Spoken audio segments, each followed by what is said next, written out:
लाडक्या बहीण योजनेचे पैसे काही पुरुषांनीच घेतले, हे चालणार नाही. त्या पुरुषांना सोडणार नाही. ते पैसे लाडक्या बहिणींकरताय, आमच्या गरीब मुलींच्या करता, बहिणींच्या करता, मातांच्या करताय. शेवटी कायद्यानी, संविधानानी, घटनेनी राज्य आणि देश चालतो, परिसर चालतो. आणि त्याकरता ज्यावेळेस अशा प्रकारच्या तक्रारी येतात त्याच्यात ना कुणाला त्रास व्हावा ही अजित पवारची किंवा महायुतीच्या सरकारची धारणा अजिबात नाही.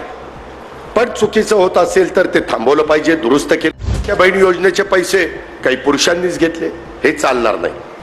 त्या पुरुषांना सोडणार नाही. ते पैसे लाडक्या बहिणींकरताय, आमच्या गरीब मुलींच्या करता, बहिणींच्या करता, मातांच्या करताय. शेवटी कायद्यानी, संविधानानी, घटनेनी राज्य आणि देश चालतो, परिसर चालतो. आणि त्याकरता ज्यावेळेस अशा प्रकारच्या तक्रारी येतात त्याच्यात ना कुणाला त्रास व्हावा ही अजित पवारची किंवा महायुतीच्या सरकारची धारणा अजिबात नाही. पण चुकीचं होत असेल तर ते थांबवलं पाहिजे, दुरुस्त केलं.